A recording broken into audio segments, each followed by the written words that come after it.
Ya, gimana? Halo, Mbak Koti ya? Mbak Santi? Bisa dipanggil apa, bisa dihubungi teman-temannya segera gabung ya. Masa cuma 2 orang? Kan apa, nggak tersampaikan nanti ya pengajarannya kalau cuma 2 orang ya.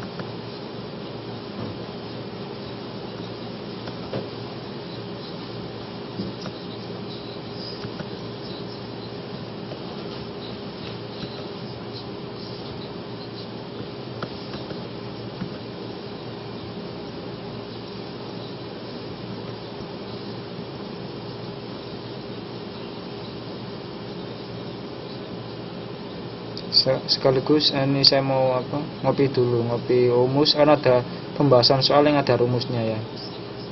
Ini saya kopikan rumusnya dulu nanti biar langsung cepat ya.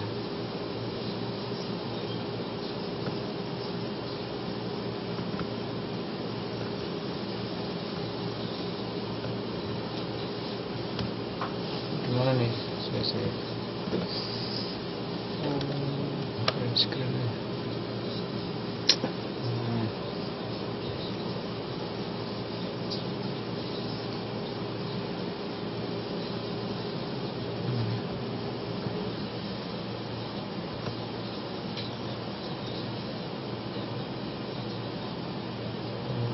Oke.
Mbak Minji, selamat datang. Sebentar saya uploadkan dulu terus kita mulai ya.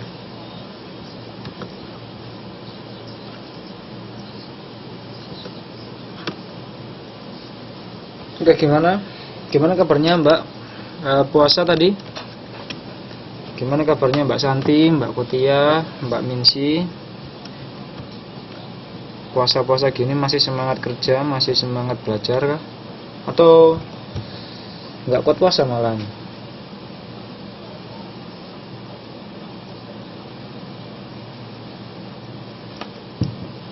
Jadi kita kemarin sampai nomor berapa ya?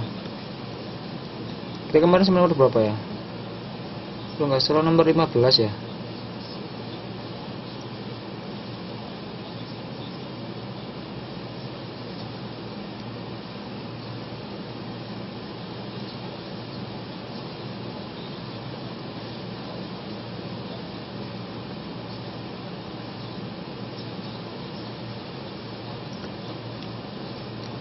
Halo, bisa saya mulai Mbak? Gimana Mbak Santi, Mbak Kotia, Mbak Minci? Bisa saya mulai?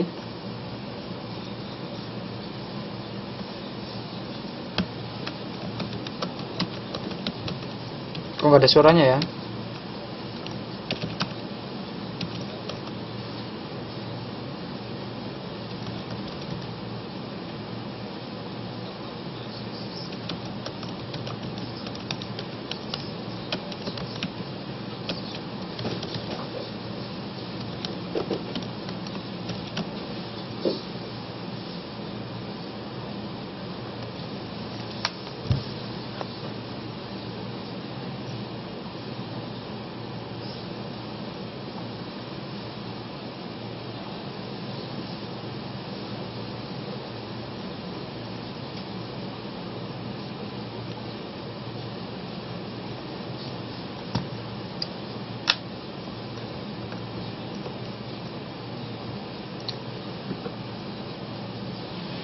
Gimana Mbak, kok Mbak Sant? Ya.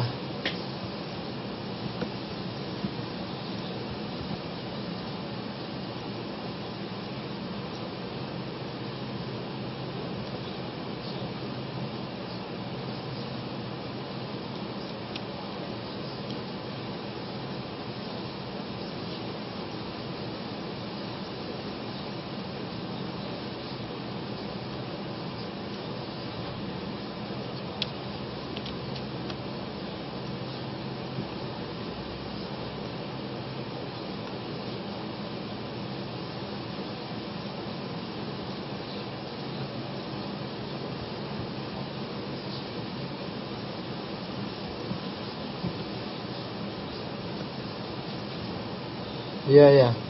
Yang lainnya gimana? Udah, saya mulai aja ya. Semuanya kan sudah menjawab, kita udah terlambat 15 menit ya.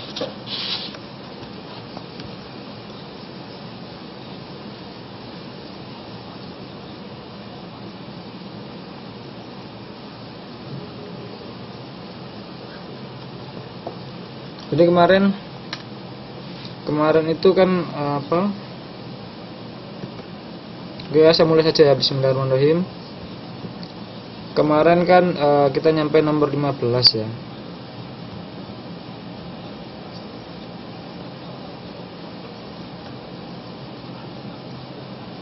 Dan kemarin itu saya punya utang ya.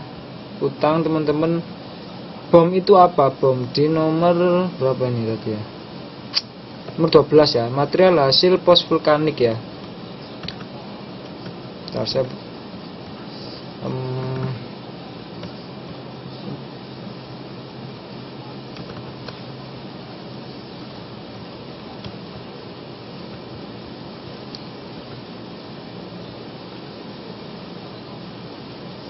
jadi 12 itu kan jawabannya B ya.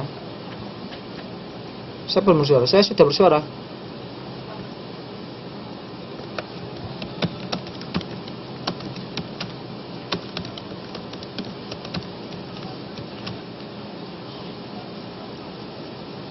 Oke ya, kemarin kan nyampe kemarin 12-an saya punya utang ya. Material hasil pos vulkanik itu ya.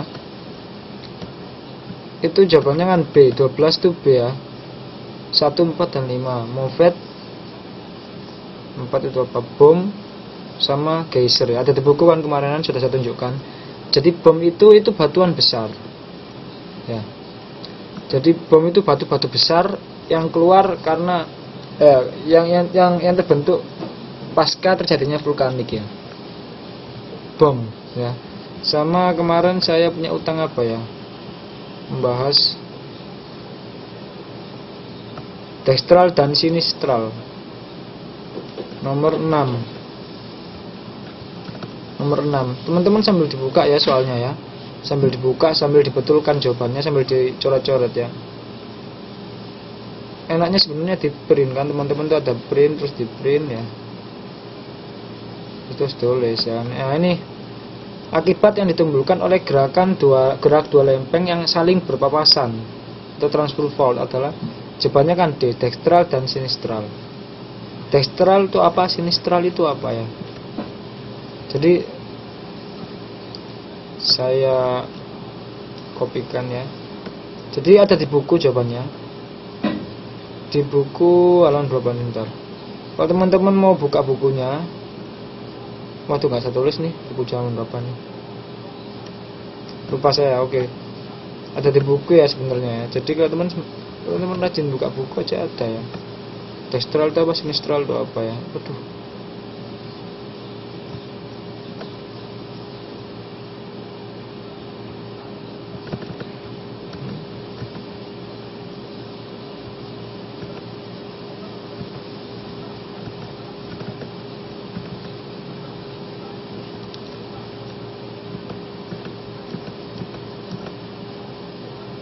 Kelihatan ya tulisannya ya.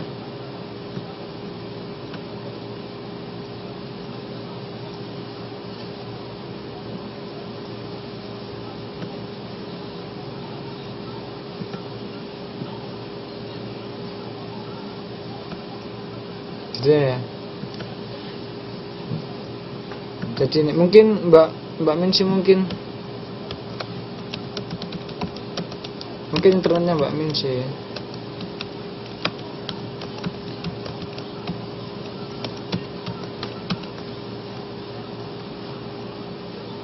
Jadi dextral itu adalah patahan dengan arah horizontal, di mana posisi tanah yang ada di depan kita itu bergeser ke arah kanan. Ya. Sinistral adalah patahan dengan arah horizontal, di mana posisi tanah yang ada di depan kita bergeser ke arah kiri. Ya, jadi bergeser ya. Jadi posisi tanah itu bergeser. Dextral dan sinistral itu adalah, jadi dextral dan sinistral itu adalah posisi tanahnya itu bergeser ya, bergeser gitu ya. Oke ya. Jadi mungkin itu saja. Kemudian kita lanjutkan ke nomor, kemarin kita sampai nomor 15 ya. Ayo, masih ingat jawabannya 15 apa itu? Ciri-ciri iklim di wilayah Indonesia terdapat pada angka 15. Jawabannya apa saja 15 itu?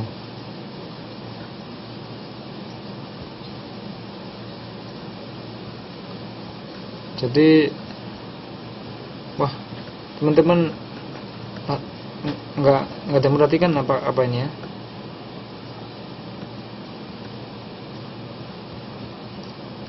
Jadi 15 itu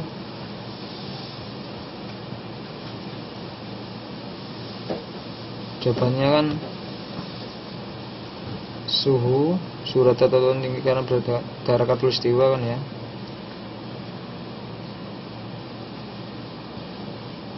Ya, bebas dari angin taifun karena lautan lintang rendah, dan kelembapan darat tinggi karena berbentuk kepulauan ya. Jadi karena kita dikelilingi lautan ya, jadi suhunya lembab ya. Ya. Jadi jawabannya itu yang 15 kemarin ya. Lanjutkan nomor 16. Ada yang tahu 16 jawabannya apa 16? Kalau saya kecilkan gini masih kelihatan nggak ya? Gimana, masih kelihatan nggak jawabannya?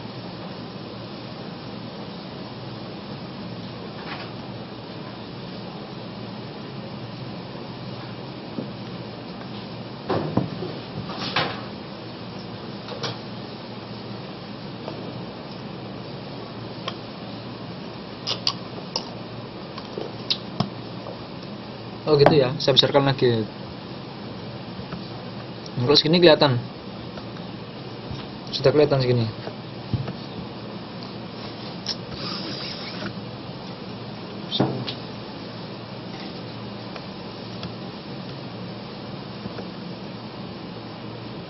Oke, nomor 16 jawabannya apa 16? Pada aliran sungai dipengaruhi oleh morfologi dan struktur geologi.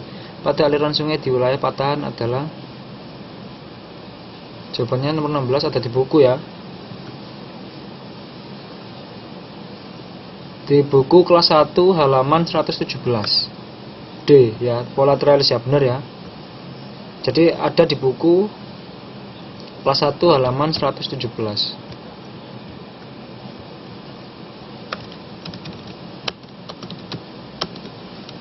Ya. Di buku ya, buku halaman ini ya. Kan kemarin saya kasih buku-buku itu di buku ada ya, polatralis ya, bener ya Mbak Kotia ya. Wah, Mbak Kotia yang ngerjakan nih, kelihatan ini. Nomor 17. Faktor-faktor yang mempengaruhi penyerapan air di suatu daerah, jawabannya apa nih? Ini ada di buku juga ini, nomor 17.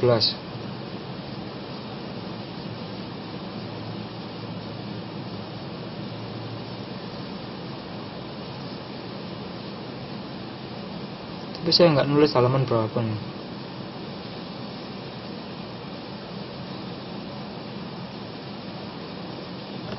Atau 17 jawabannya. Faktor-faktor yang mengaruhi penyerapan air di suatu daerah. A. Kedalaman dan permeabilitas tanah. Ada yang lain jawabannya? Mbak Santi, Mbak Riri Rianti, jawabannya apa? Nomor 17. Permeabilitas benar ya. Jadi permeabilitas itu apa? Dan tahu permeabilitasnya benar ya. Jadi jawabannya itu B ya. Kenapa kok kemiringan air itu mempengaruhi penyerapan air? Kenapa kok kemiringan lereng itu mempengaruhi penyerapan air? Karena kalau suatu dataran itu suatu dataran itu ya, seperti yang dikatakan Mbak Ririanti ya, air jadi mudah mengalir. Jadi bila dataran itu dia miring, semakin miring, maka air itu akan semakin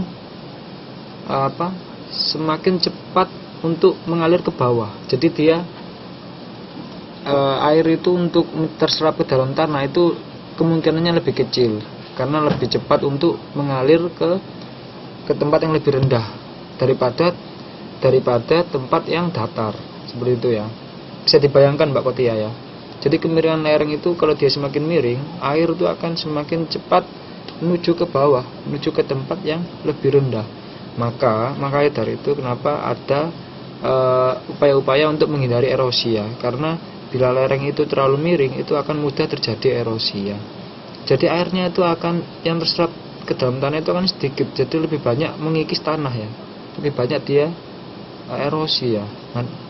Ya. Jadi jawabannya B. Permeabilitas tanah itu apa? Dan tahu permeabilitas tanah?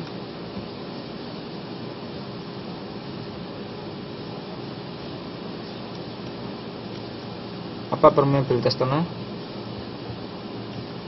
Aduh. Kelembutan tanah. Kelembutan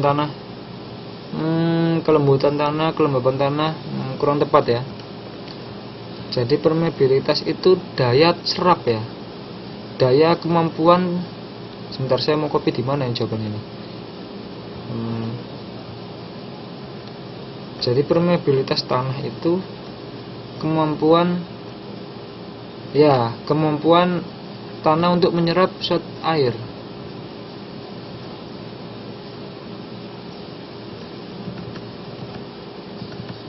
Bentar ya. Ini ya jawaban permeabilitas itu ya. Bisa lihat. Ini ya. Aduh. Maaf ya agak lemot ya.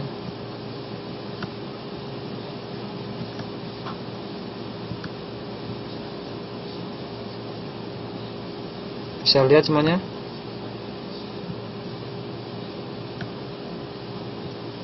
Ini ya. Bisa ya. Jadi bisa dibaca ya. Permeabilitas tanah adalah kecepatan air merembes ke dalam tanah ke arah horizontal dan vertikal melalui pori-pori tanah, atau pula dapat diartikan dengan kecepatan tanah meresapkan atau meloloskan air ke dalam keadaan jenuh. Kecepatan perembesan air dipengaruhi oleh tekstur tanah ya. Jadi faktor permeabilitas kalau bisa disimpulkan, permeabilitas itu adalah kemampuan tanah untuk menyerap air ya, ke dalam tanah. Itu permeabilitas tanah ya. Jadi kemampuan menyerap air. Paham ya? Sekarang kita lanjutkan nomor 18. Ada pertanyaan nomor 17? Kalau jawabannya salah kan akan saya bahas ya. Kalau jawabannya benar berarti kan teman Mbak bisa ya. Nomor 18 jawabannya ada yang bisa? Mbak Ririanti mungkin? Loh, kok cuma 3 ya? Mungkin Mbak Santi mungkin, atau siapa saja mungkin bisa dipanggil teman-teman yang lain ya. Nomor 18, proses transpirasi dan presipitasi pada gambar siklus hidrologi tunjukkan dalam angka. Mbak Riri jawabnya E. Itu 5 dan 2. 2 ini penyerap dia penguapan dari laut ya. Kurang tepat ya. Jawabannya bukan E ya, kurang tepat ya.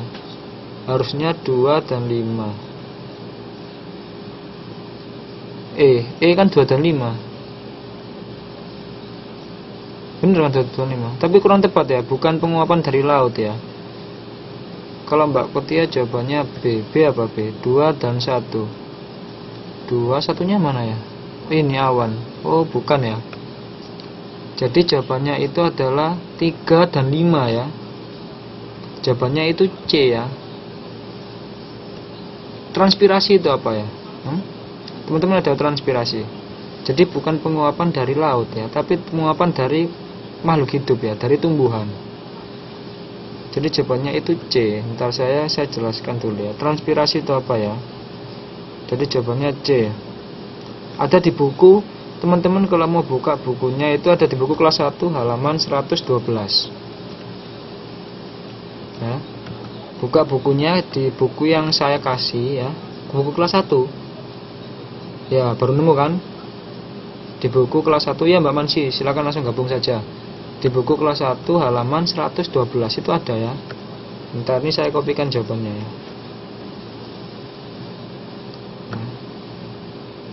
Jadi teman-teman katam bukunya, insya Allah lulus UNAS lah, insya Allah. Jadi jangan malas-malas membaca ya, jangan malas-malas untuk membuka buku ya.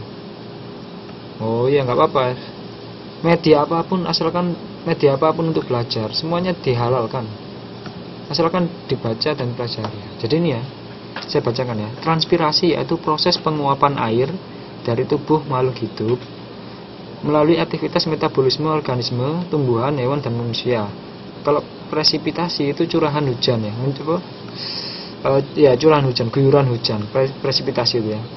Jadi yang tepat apa? Transpirasi itu 3 ya. Jadi penguapan dari tumbuhan ya, dan hujan 5 ya. Jadi jawabannya 3 dan 5 ya. Oke ya, ada pertanyaan? Kalau nggak ada next, saya kalau dari penguapan dari air laut itu apa Pak? Oh, waduh, saya belum lihat ini.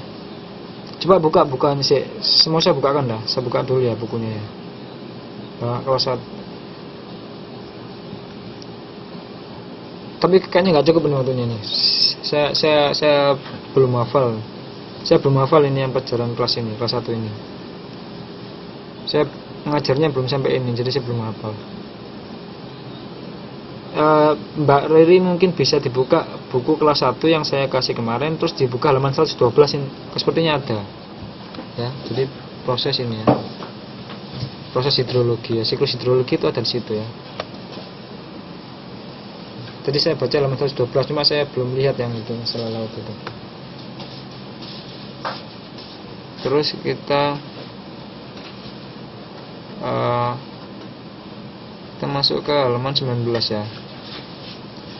Soalnya waktunya nggak cukup ini.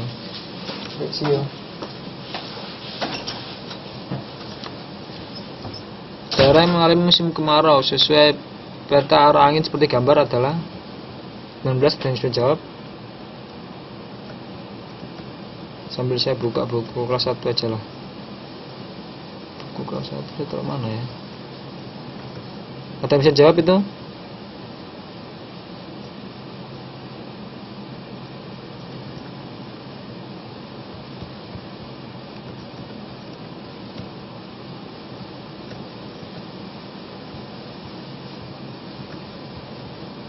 Sebentar.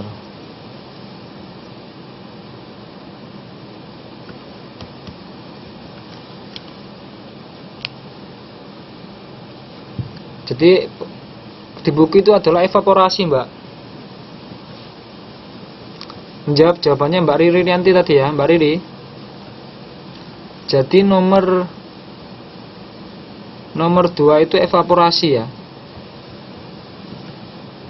Jadi 2 ini evaporasi, 3 ini transpirasi, 5 ini presipitasi ya. Di halaman 112 ini sudah saya buka ya bukunya ya. Enak ya, kalau buka buku kan bisa tahu semuanya jawabannya ya. Tapi kalau UNAS nggak bisa buka buku ya. Jadi harus katam ya teman-teman ya. Oke ya. Yang Pak, maksudnya yang 19, ada yang bisa jawab? Daerah yang mengalami musim kemarau sesuai peta arah angin seperti gambar adalah?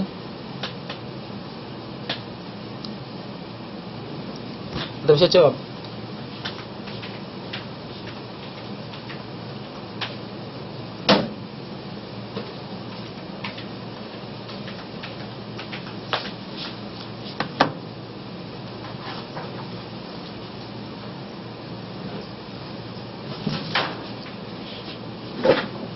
Kalau 19 Mbak Ririn jawab B ya Pak, kalau enggak C. B Maluku, Sumatera. Ada yang tahu nggak itu angin apa? Ini gambar angin apa? Ini gambar angin pada keadaan angin apanya? Dan tahu 19 tuh? Itu peta angin apa? Buka bukunya kelas 1 halaman 90 ya. Kelas 1 halaman 90. Jadi ini adalah, ya bener ya, angin muson barat. Bener Mbak Minci ya. Jadi ini angin muson barat. Ya. Jadi angin muson barat. Angin muson barat itu berarti angin tersebut berasal dari Asia ya. Berasal dari Asia yang melewati Samudra Hindia ya. Kalau angin muson timur ya, di buku kelas 1 ya halaman 90 bisa dibaca ya. Saya catat ya, ini ya. Ini ada di buku tuh ya, wah. Kok mudun rek. Ini ya, ini jawaban ini ada di buku kelas 1 loh.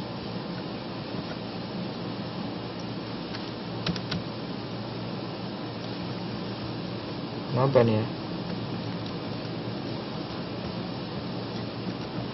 Loh, kenapa nih ya? Kok nggak mau diketik ya? Loh.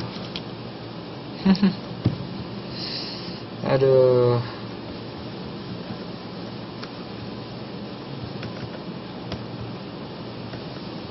Jadi ini ada di buku kelas 1 halaman 90 ya. Jadi dia masuk angin muson barat ya. Jadi angin muson barat itu berasal dari benua Asia yang melewati Samudra Hindia, sehingga angin yang dibawa itu sifatnya lembab, membawa air ya. Sehingga kepulauan yang dekat dengan benua Asia itu akan banyak diguyur hujan ya. Jadi ya. Jadi itu ya. Jadi yang ada jawaban Pulau Jawa dan Sumatera itu salah ya. Karena Sumatera dan Jawa itu akan dekat dengan Samudra Hindia dan Asia ya. Nah, jadi yang ada Sumatera dan Jawanya salah ya. Karena Sumatera dan Jawa ini akan banyak diguyur hujan ya. Jadi yang benar jawabannya adalah A ya. Daerah timur ya. Daerah timur Indonesia bagian timur ya, Sulawesi ya, Maluku dan Nusa Tenggara, daerah timur, karena dia anginnya hujannya sudah melewati situ ya. Walaupun Indonesia ini mengalami musim hujan, tapi kebanyakan hujannya tercurah pada bagian barat. Sedangkan pada angin muson timur itu angin akan terhembus dari benua Australia. Angin berasal dari daratan Australia ya. Sehingga angin yang dibawa itu sifatnya panas ya. Sehingga Indonesia itu akan mengalami musim kemarau ya. Itu yang mengalami ya, musim kemarau ya. Jadi itu yang mempengaruhi musim di Indonesia ya. Oke ya. Selanjutnya paham ya, nomor 19 ya. Nomor 20. Ada yang bisa jawab nomor 20. Pertemuan arus panas dan arus dingin di perairan sebelah timur Jepang menyebabkan wilayah laut Jepang. 20 ada di buku ini ya. Ini nomor 20 itu ada di buku kelas 1 halaman 128 ya. Nggak bisa ngetik saya. Kelas 1 halaman 128 ya. Teman-teman, sarapan saya sambil lihat soal, sambil lihat buku ya. Kelas 1 yang buku yang saya uploadkan kemarin ya. Jadi buku yang saya uploadkan 3 kemarin ya. Kelas 1 halaman 128 itu ada jawabannya itu apa? Jawabannya pertemuan arus panas dan arus dingin dari perairan sebelah timur Jepang menyebabkan wilayah laut Jepang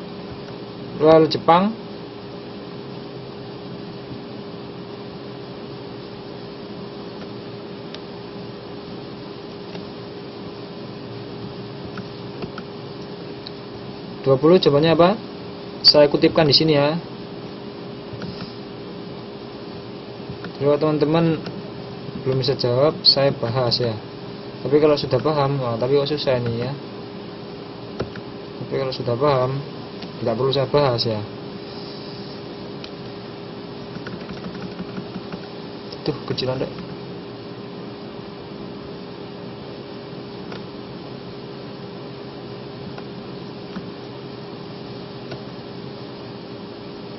Download apa? Pas saya download kok hilang terus, apa lupa naruh di mana. Walah. Download apa? Ya di download lagi, kan ada di Facebook ya, sudah. Kan bisa dicari di Facebook ya Mbak Minsi ya. Kan kemarin di Facebook kan saya upload, bisa cari lagi tuh.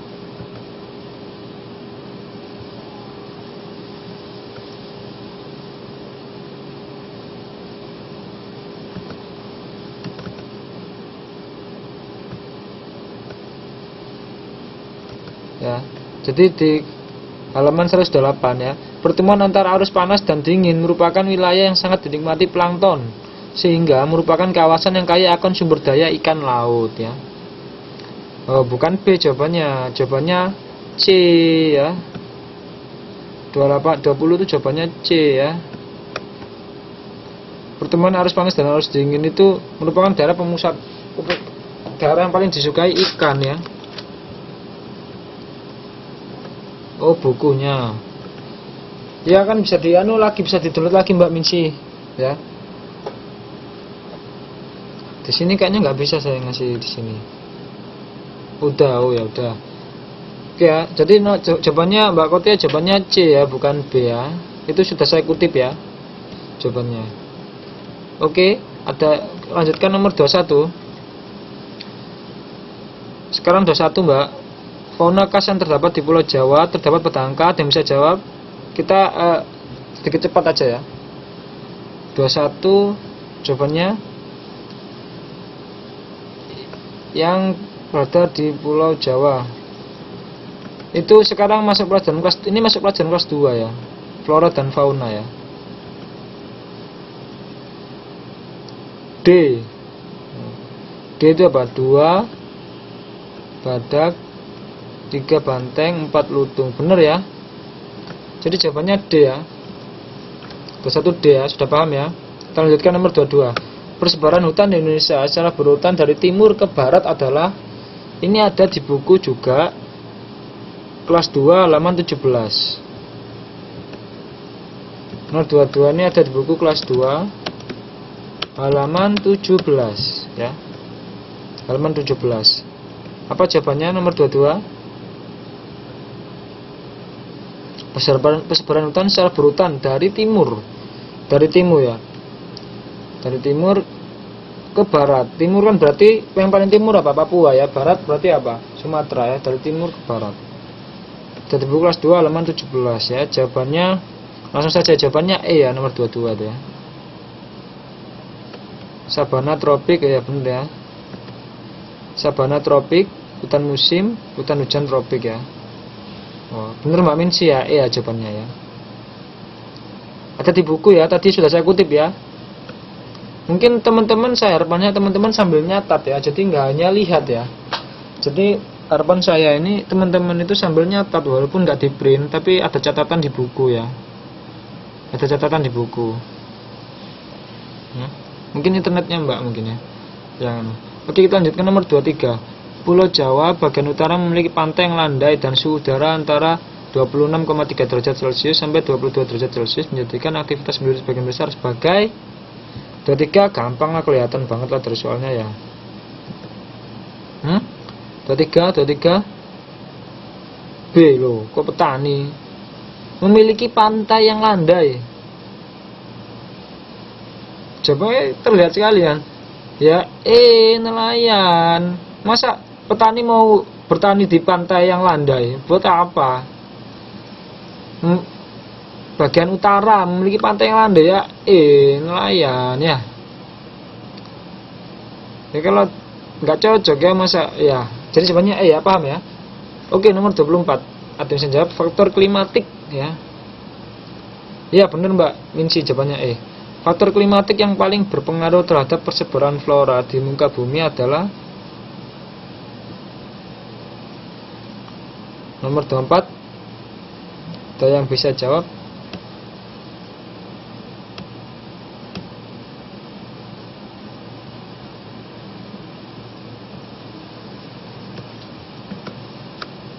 A.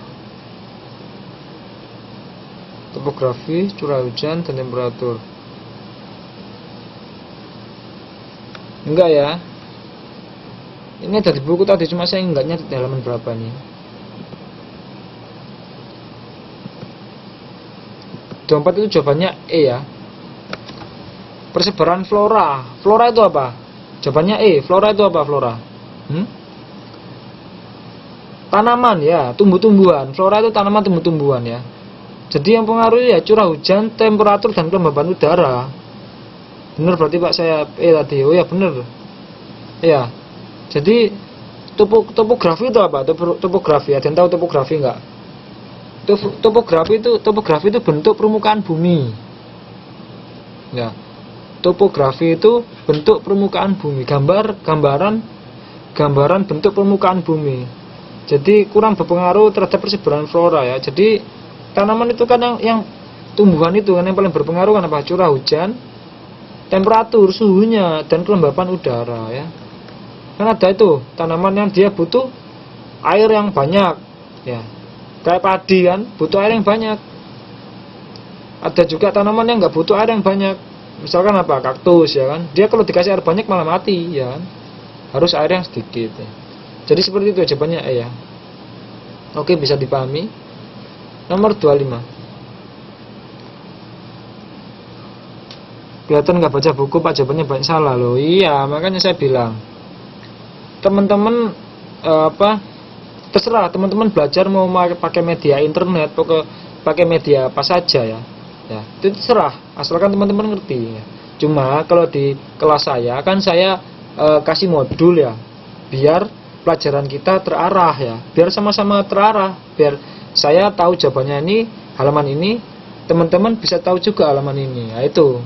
Biar satu arah, pelajaran kita satu arah. Itu tujuan saya itu seperti itu.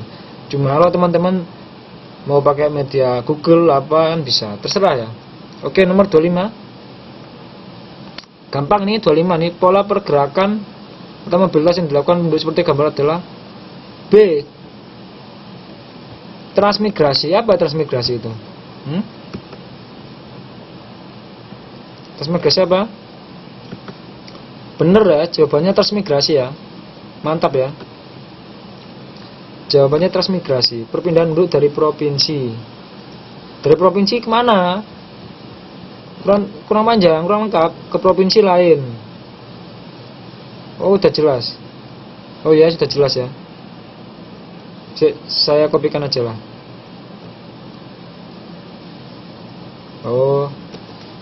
Oh ya, karena tadi jawabannya udah benar ya. Jadi transmigrasi adalah perpindahan penduduk dari suatu daerah yang padat ke daerah yang penduduknya jarang ya. Jadi itu ya. Dari perpindahan penduduk dari wilayah yang penduduknya jarang ke penduduk yang dari penduduk yang padat ke penduduk yang jarang ya. Ini yang terlihat dari Jawa ke Kalimantan, Sumatera ya. Oke, nomor 26. Dampak pertumbuhan penduduk di negara maju yang rendah mengakibatkan adanya apa? Nomor 26 ada di kelas 2, buku kelas 2 ya, di bab dinamika penduduk ya, bab 2 ya. Cuma saya nggak nulis halaman berapa nih.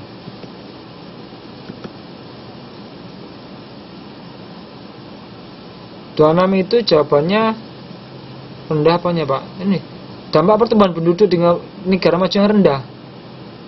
A. Bukan ya, jawabannya B ya. Jumlah usia muda semakin rendah ya. Kan jelas nih ya, dampak pertumbuhan penduduk yang rendah. Berarti apa? Berarti kelahirannya rendah. Ya kan? Kelahirannya kan rendah berarti ya. Pada saat kelahiran rendah itu maka orang-orangnya kan semakin tua. Ya kan? Usia mudanya itu akan semakin sedikit. Karena kelahirannya rendah ya. Oke. Lanjutkan nomor 27. Faktor pendorong urbanisasi tinggi ke kota-kota besar adalah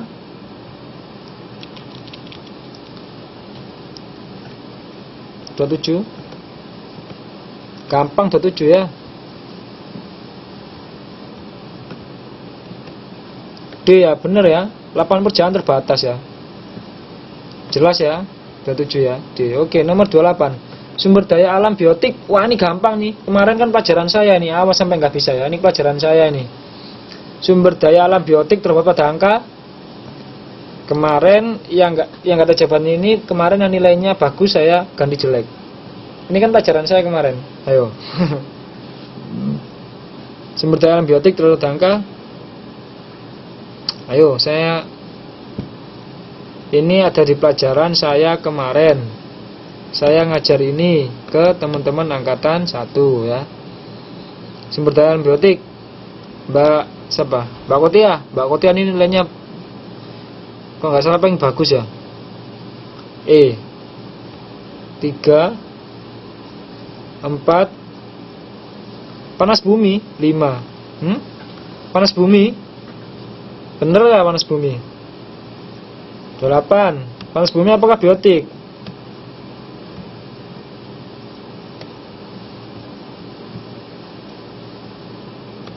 Empat salah. Oh iya, bukan panas bumi ya, minyak bumi ya. Minyak bumi ini dari alam ya. Jadi 1 minyak bumi, batu bara ya, sama mutiara ya. Jawabannya C ya, bukan panas bumi ya. Panas bumi itu nggak berasal dari makhluk hidup ya. Wah. Orang keto aku ya oke. 9 faktor yang menghambat pemanfaatan hasil pertanian di Indonesia adalah 9.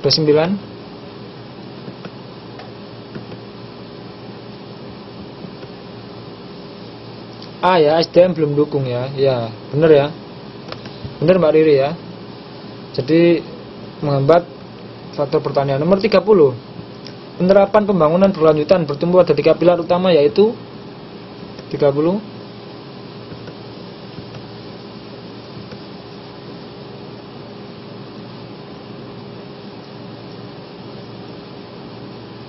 Itu jawabannya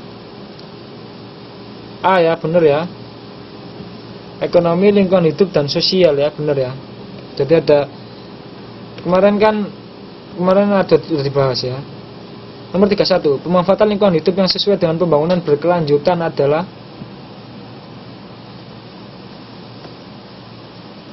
ke 1.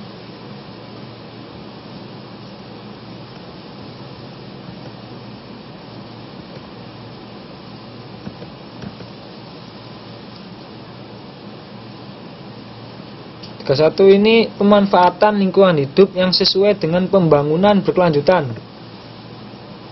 Pemanfaatan lingkungan hidup. Oh ya, ya bener ya, menjaga kondisi lingkungan agar tetap seimbang ya, bukan C ya Mbak Minci ya. Bukan memanfaatkan sumber energi banyak-banyaknya ya, nggak boleh ya. Kita harus menjaga kondisi lingkungan agar tetap seimbang ya. Oke, nomor 32. Di daerah dataran tinggi umumnya memiliki lahan dengan kemiringan yang relatif tinggi. Jika terjadi hujan, mudah terjadi erosi tanah. Upaya yang dapat dilakukan untuk mengendalikan erosi di wilayah tersebut. Ayo. Apa nomor 32 itu? Untuk mengendalikan erosi. Buat salurannya jarak dengan kemiringan lereng. Kurang tepat. Jawabannya D ya, melakukan konservasi tanaman keras dengan tetap terjaga ya. Kalau melakukan penanaman dengan tanaman pangan, nggak bisa ya, tanaman pangan padi ya, itu dia gampang terkikis air ya. Jagung apa nggak bisa ya, jadi dengan tanaman yang keras ya. Ya, salah satu Mbak Riri benar ya. Jadi salah satunya adalah terasering ya. Pembuatan terasering itu benar ya. Cuma di sini tidak ada pilihan itu ya. Tidak ada pilihan terasering. Terasering itu bukan terasering itu bukan membuat saluran air yang sejajar dengan kemiringan lereng.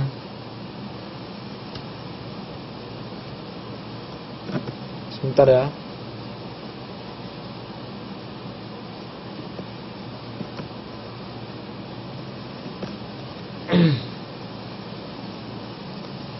Ya, jadi bukan membuat saluran ya. Jadi terasering itu tahu kan? Terasering itu membuat lahan sejajar, bukan sejajar dengan kemiringan lereng ya, membuat punden berundak-undak, membuat sekarang 32 Mbak. Jadi membuat lahan itu datar ya, sesuai dengan rata-rata air ya. Oke, jadi 32 itu D ya. Sekarang nomor 33 ya. Jadi perlu dikatakan lagi ya, yang ini bukan terasering ya, beda ya, terasering sama ini bukan ya. Nomor 33, pada daerah yang diberi tanda X merupakan cagar alam. Mana itu X itu? Ini ya. B. Rasi pasi melindungi bunga Rafflesia dan burung cendrawasih. Rasi pasi ya. Kurang tepat ya. Jawabannya C ya, itu wagyu ya. Mungkin nanti bisa diperiksa ya di Google Map ya, atau Google Map nanti bisa diperiksa ya. Jawabannya C ya. Wagyu melindungi burung cendrawasih dan kakak tua ya. Itu daerah wagyu ya. Wagyu ya. Iya bener ya Mbak Minci C ya. Nomor 34, ketinggian titik B ini gampang ya. Titik B sesuai ilustrasi gambar adalah, jadi cara ngitungnya ini kan kelihatan ya, ini kan satu garis ya. Ini ada dua garis ya, antara 750 dan 700. Berarti ini selisihnya berapa? Selisihnya kan 50. Kalau dua garis 50 berarti satu garisnya 25 ya. Gampang ya, satu garisnya 25. Maka ini satu garis, maka ini 25 tambah 750 ya. Jawabannya B ya, 775 ya. Paham? Paham nggak nomor 34 ini?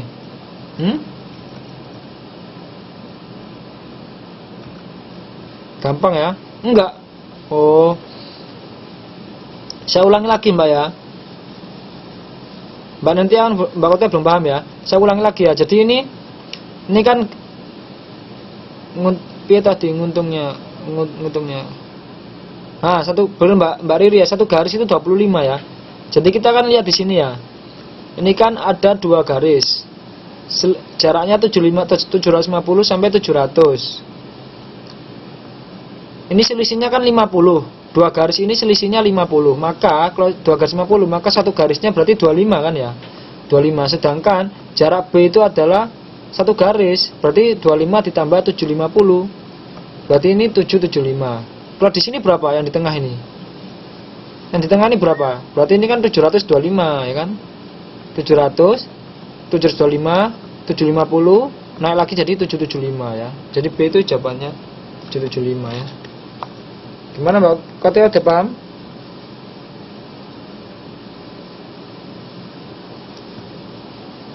Gampang kan ya? Geografi itu gampang ya. Oke ya, nomor 35 ya. Kita nggak punya banyak waktu ya. Jarak antara daerah A dan B 810 km.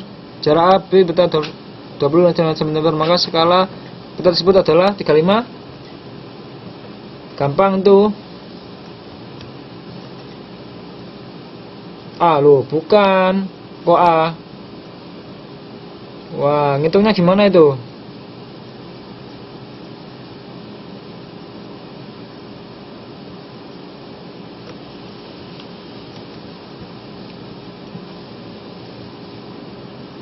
D, bukan. Kok malah tebak-tebakan gini orang-orang ya.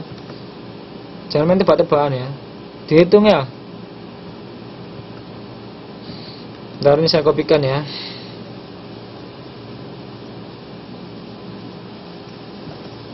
Nggak bisa diam ya. Sebentar saya kok nggak bisa ngopi nih. Nah, ini ya.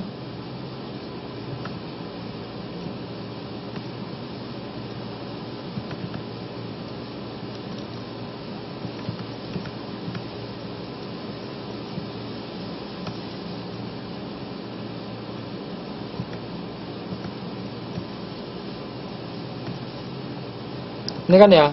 Jadi 10 km ini dijadikan cm dulu ya.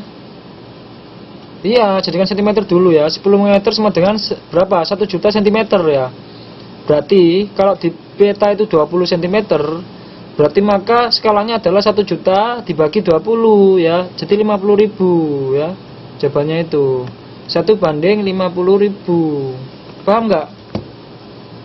Gampang loh kan. Jadi ini kan beda satuan, ini ini cm, ini kilometer ya, harus jadikan sama. Jadi gampangannya kita jadikan kilometer ini jadikan cm dulu ya. 10 km kan 1 juta cm. Maka perbandingannya adalah 1 juta dibanding 20. Berarti berapa? 50.000. 1:50.000. Paham? Paham Mbak Minsi? Jadi jawabannya C ya. Oke, selanjutkan ya. Nomor 36. Jenis-jenis peta. Informasi yang diperoleh dari peta tersebut adalah untuk menentukan lokasi kegiatan. B.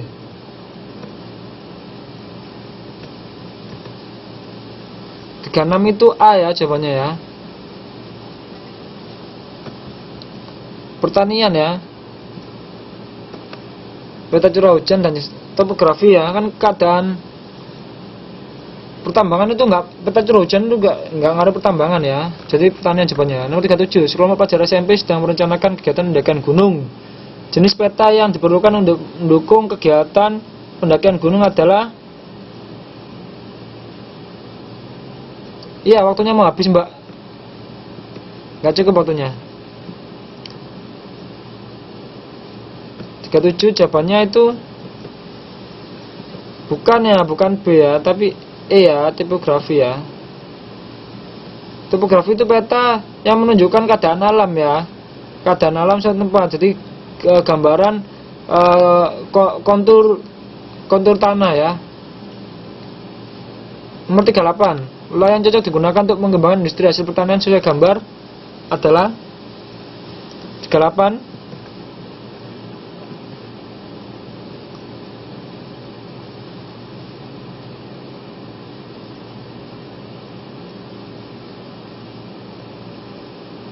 Jawabannya 3 ya, C ya, dekat dengan sumber dana kerjaan di pemukiman ya.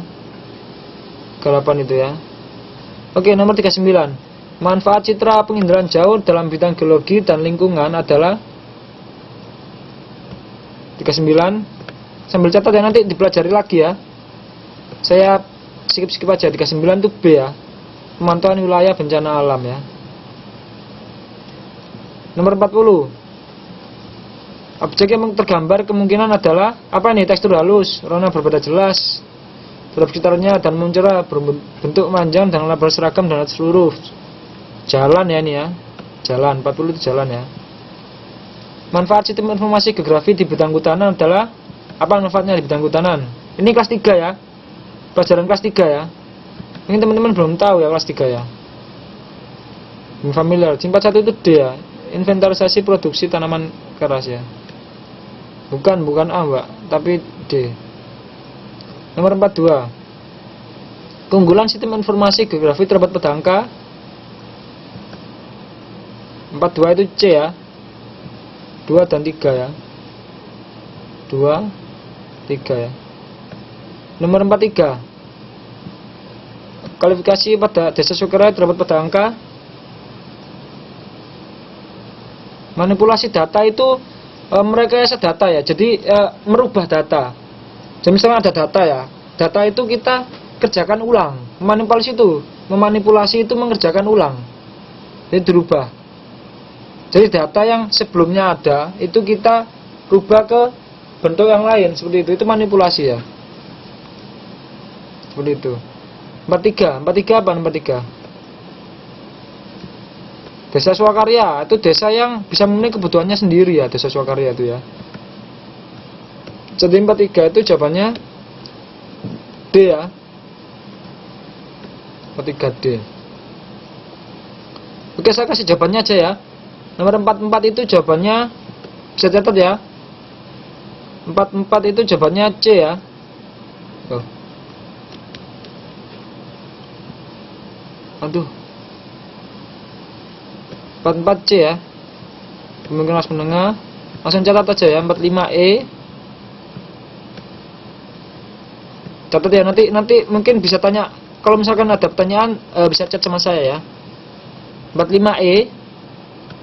Catat jawabannya ya. 46D. 46D. Nah, 46 ini rumusnya ya. Itu ada di buku halaman, ini rumusnya ya, sudah saya upload ya. 46 itu ada di buku kelas 3 halaman 68 ya. Nah ini ya. Ini ya rumusnya ya. 46 itu rumusnya ini ya, nanti bisa dihitung sendiri ya. Ini ya. Halaman 68 ya. 47 itu D ya. 47D. 48C.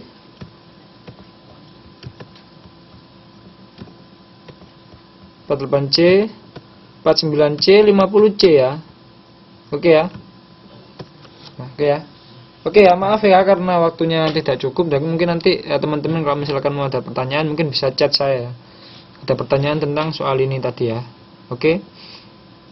Terima kasih teman-teman atas kehadirannya. Saya minta maaf atas ngajar. Oke ya. Ya, Mbak Riri mungkin teman-teman bisa baca sendiri ya. Tolong dibaca ya.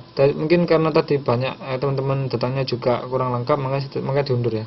Saya tutup, saya akhiri. Wassalamualaikum warahmatullahi wabarakatuh. Terima kasih.